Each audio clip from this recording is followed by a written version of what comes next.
Hello, and welcome to Were You Not Entertained, where two film fans discuss their favorite flicks. I'm Daniel, And I'm James.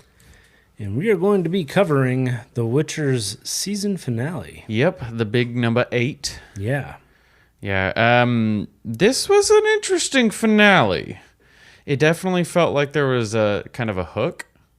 Yeah. Like I didn't feel like it was as final as you know. Well, are they ever? No, I mean you get some that are like series finales. Well, yeah. And so we do know there's going to be a season 2. Yes. And so I'm very glad for that, too, because I feel like that this is a good season finale, but would have been a terrible series finale. Yeah. I mean, not terrible, but It would have like... been pretty terrible. You had just nothing but questions. Right, there would have been a lot of questions left. I mean, it has its finale moments, but... It would leave you with a, why did I even watch this? Right, but that's not the case, so we don't have to worry about that. Right. Just a heads up, we are going to spoil everything, so Yep. go ahead and watch it first. Man, there was some things that I really liked. One of the things about it that I liked the most is it really kind of spelled out the theme of the show.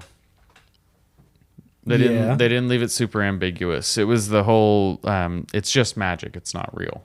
Right. And it's kind of, I don't know. I think it's got an underlying theme that it's kind of trying to say there, where the glamorousness and the flash of all the magicians and the capabilities and swords play of The Witcher, like they're cool. But when it comes down to it, the simple life, Yeah, it's not life. those you love, and children, those kind of things are the meaning to life. Right. And that's played across both of the different storylines between Cirie and with definitely with Yennefer. Yeah. Well, yeah, she specifically says that. So I am glad. I was really concerned there for a while that they were not going to have Cirie and Geralt actually find each other. Yeah. I thought they were going to miss each other again. Yeah, I know. Really going to piss me off. Because they were really leading you to think that they were just going to miss each other. Like, Geralt even turns around and starts to walk out of the forest. And you're like, you son of a bitch! You're right there, man! Yeah, exactly. Yeah. But no. They found each other. Finally. In the very last scene. Yeah. That's it. Yeah, exactly. Finally. There's a lot getting there. Yeah, oh, yeah, absolutely. One thing that I want to start off with, because it's easy to skip over in an episode with as much busy as this one is. Yeah, as busy as this one is in the very beginning, Geralt ends up finding a guy trying to bury some corpses. Yeah. And he encounters a whole bunch of monsters there. I love that because two of the most common monsters in the video games are neckers and ghouls. Okay. I don't know what those were supposed to be. They looked more like neckers, but they acted and attacked more like ghouls. Oh, okay. So it may have just been an amalgamation. They didn't say the name of it in the show. No. And so... they were just very dangerous, whatever they were. Right, but one bite will kill you. But those are the kind of enemies you run into all the time to keep it a video game. Right. And so that was it was the first time you got to see kind of like the low-level thug style monster. Right, not the big bad nothing wreck town kind of monster. Right, because in the game you have enemies you run around the world and encounter, but then you also have Witcher contracts where you get like a contract to go kill a big bad, and that's what mostly Geralt's done in the TV show. Right. It was cool to kind of see just your everyday run of the mill monster. Yeah. Yeah. Run of the mill, kill you, bite you by kill you by biting you. Yeah. Yeah. I don't want any of those monsters. No, thank you. It's not a fun world. No. Not a place you really want to live. No, because the guy was just there trying to do the right thing, right? And he totally would have been eaten. Yeah, that would have been lights 100%. out. Yep. I do love how he offered him law surprise. I know. He's like, God, no. No. Just give me a beer. The irony would be that when he got back, he actually fulfilled the law of surprise, because the surprise would have been his new daughter, Cirie. Right. Yeah. Which is exactly what Geralt was hunting for the whole time. Right. Yeah. Yeah. Yeah.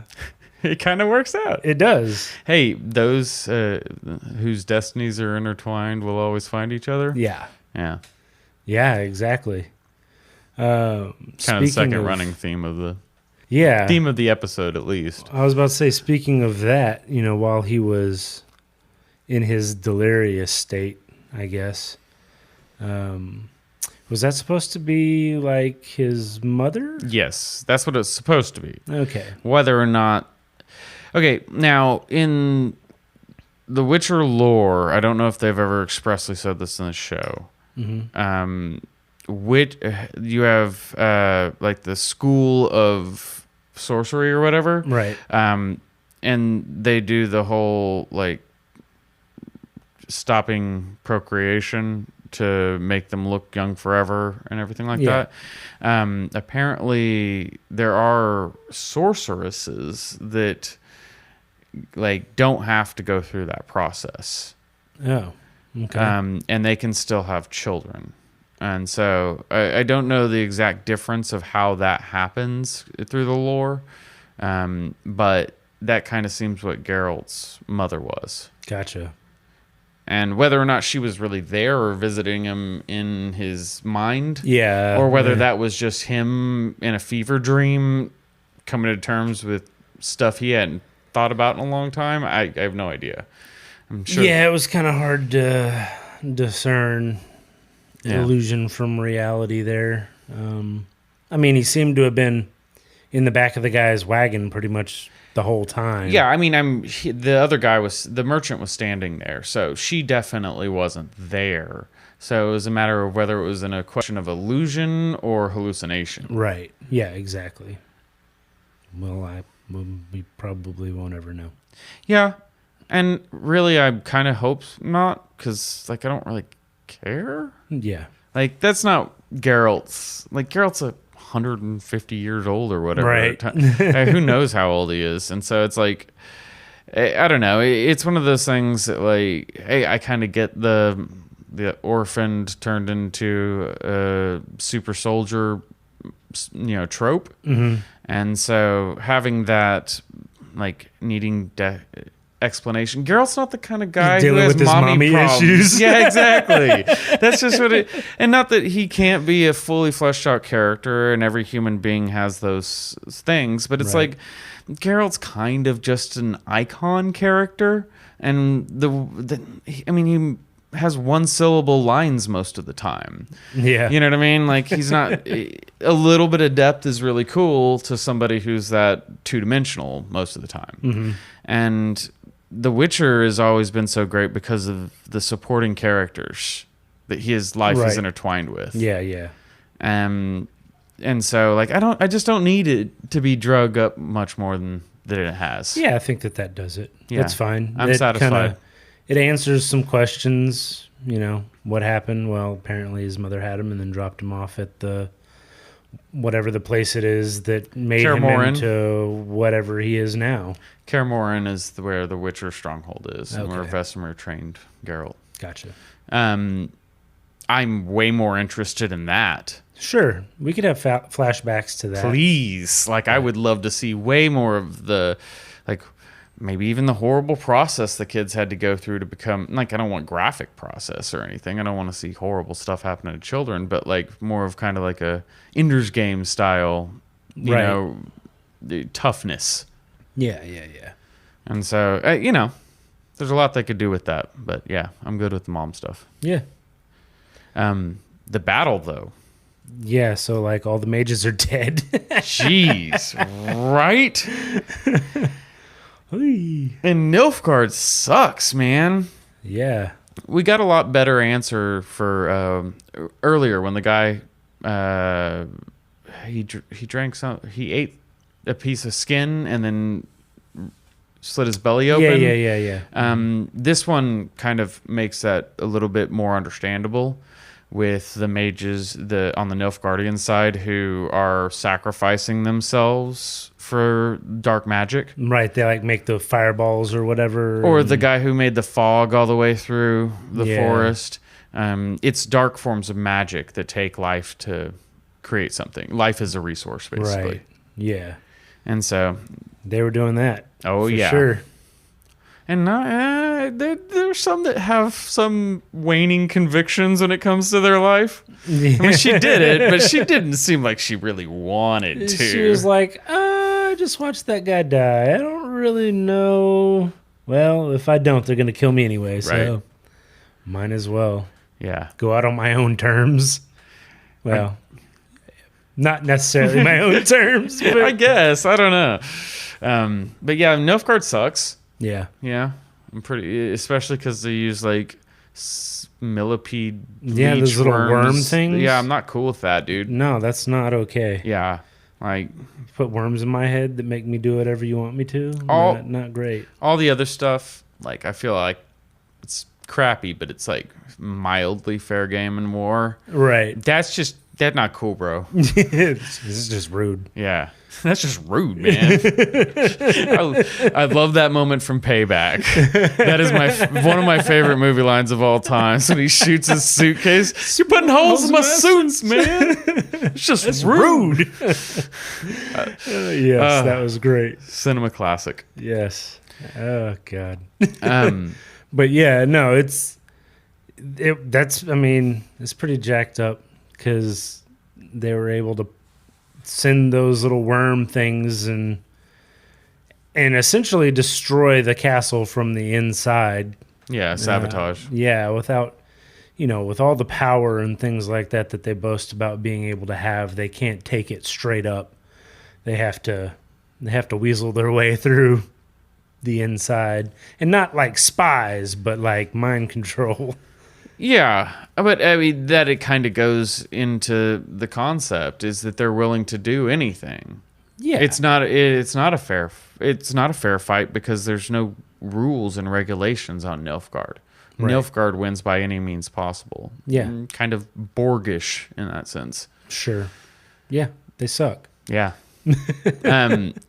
The magical powers of each of the different sorcerers, like that was really cool. Just kind of seeing all the different capabilities. You get to see how weak some of them are as well. Like who? Well, just like some of them that were, so they were like using that force push, but that's like all they had. Yeah, that's also, I think, lower level. Those were more like the teacher's assistants when they were the full-fledged mages. I doubt they ever even but had I mean, come on. Yeah, it's better than nothing. No, apparently it's not. Well, yeah, they all died. Apparently it's not. Yeah, so what happened with I can't remember his name, but the military, the guy that kind of fancied himself a military leader because he was actually in the military. I can't remember his name. Anyway, what was the deal with him? Obviously, he can't sword fight. Not like super skilled. Anyway, he had magic. He was able to. I mean, he was keep reproducing swords. He was very good at sword fighting. He just wasn't as good as the head of the Nilfgaardian army.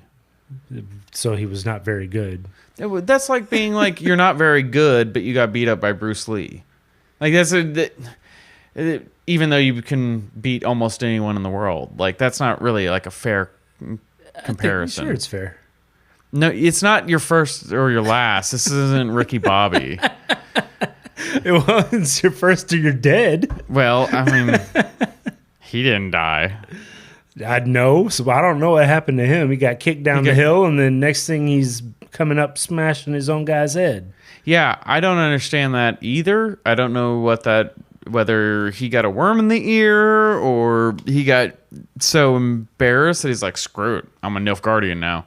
Yeah, I don't know. So hopefully that'll be revealed in the next season. Well, yeah, I guess we'll find out because that was really the last you saw of him. Yeah. He like wakes up kind of mid-battle or whatever, and then smashes his own dude's head in and gone. I don't know where he went. Yeah. So there was that. He's still alive somewhere. Yeah. I'm guessing Yennefer is, but there's some question. There's some question after the fire and brimstone she unleashed upon the army. That was some serious power there. Yeah. She took like 200 years of rage and anger and bottled it up and just unleashed it on them. Yeah. Yeah. Yeah, I think there's a metaphor in there that I'm not going to get into. Don't bottle up your anger. Yeah. Unless you got an army to kill. All right. Yeah, exactly. Yeah. Exactly. No, she let him have it. But then she was gone, so you don't really know. Yeah. And, I mean, I think that's just kind of keeping some of the suspense. But sure, she'll be back immediately. Yin can't die. Yeah. I mean, I'm sure she can, but, like... Yeah. There's got to be more to the story. There is in the other stories. Right. She seems like a pretty integral character to just... Like the second most important character in the the TV show, at least. Exactly. Yeah. Maybe don't just wipe her out. Right. Yeah, I mean, only surpassed in episodes by Cirie and Geralt. So, yeah. I mean, she was in every one of them except for one. Right. So, yeah. Now, all that being said, we kind of covered this episode. I do want to talk a little bit about what we're hoping the next season's going to entail. Blood and wrath. Well, I'm sure that'll happen. Okay. That's kind of the staple. That's the palette they paint on. Well, I'm good with that then. I definitely hope that we see Cirie training at Kaer Morhen to become a Witcher. Really? Yes. I don't know that she will. To become a Witcher? Yep. I would think it'd be more likely that she'd become a mage. Yeah, but, I mean, Geralt's not going to send her off to college. Well. I mean, he's supposed to sworn to protect her. Maybe he'll do his own training. I'm also going off of what happens in the video games. Oh, well, that's cheating. Yeah. But this is also a TV show, and there's been some wide variations between the way that the TV show's gone versus the others. So creative freedom. Absolutely, and I think that they should. Now, the training that Cirie gets, which I think that she has to have some. I'm very interested to see how that goes and whether it leans more towards the magic side like you're talking about, mm-hmm. or whether it leans more towards the swordplay. Learning how to fight. Yeah. Because both of those I could think of being really interesting paths. Yeah. Well, yeah, absolutely. I think that both could be useful. Mm-hmm. Not just, for her character, but for the continuation of the story itself. Because he's there to protect her, but at the same time, he's got to teach her how to protect herself. Yeah. Like in some form or fashion, and how to control her magical abilities. And not just be a murder bot every time she gets upset. Not slaughtering horses and sending dudes to be impaled on trees. Yeah. I mean, not that they didn't have it coming. No, they had it coming, but the horse didn't do anything. Right. It was very nice of that lady to show up and be like, "Oh, are you okay? Because you stole my horse and then killed it." Yeah. Because I'm just like super rich and have tons of horses laying around everywhere to just throw away. And she's clearly not super rich. No, she's not. Yeah. She's got Clip and Clop. She's got 2 horses. Yeah, that's like somebody That's like somebody stole your car and totaled it. Burned it down. Yeah. Yeah, exactly. Not cool. But she was nice about it. So I guess that's She seemed good. like a genuinely good person. Yeah, she did. Yeah. I so thought she was dead. Did you? I thought for sure Cirie's there, Nilfgaard's on the way. This person's really nice in the world of The Witcher. They're gonna die. Right. That was I was like, there's no way she lives through this episode. Nilfgaard's gonna kick the door in looking for Cirie and just stab a sword right through her. She's like, welcome in. And you know what I mean? Like, it wasn't gonna be any pomp and circumstance, and it was just gonna be a tragic end to a beautiful life. Right. Nope. No. She didn't die right away. I mean, I'm sure she will pretty soon. That's The Witcher, but Yeah, we'll see. we may never see it. I'm just saying. Something horrible is going to happen. She'll be eaten by a monster. A fiend will come out of the woods, or a vampire will leech your life away. Like, it's horrible, man. It's a crappy world to live in. Yeah, well, she's made it this far. Yeah. It's a good world to watch, though. And has kids, so Yeah. maybe she'll make it. People eke out a living one way or another. Yeah, that's true. All right. Life finds a way. Haha, nice. Well, I think that about covers it for the season of The Witcher. Yes, it does. At least season 1, that is. Yeah. Anything else you wanted to make sure you mentioned before we wrap this thing up? No. Mm-mm. All right. Well, thank you guys for joining us. If you've checked out all of our episodes on The Witcher, thank you for sticking with us through these 8 episodes. If you like what you heard, like and subscribe, please. And join us next time on Were You Not Entertained?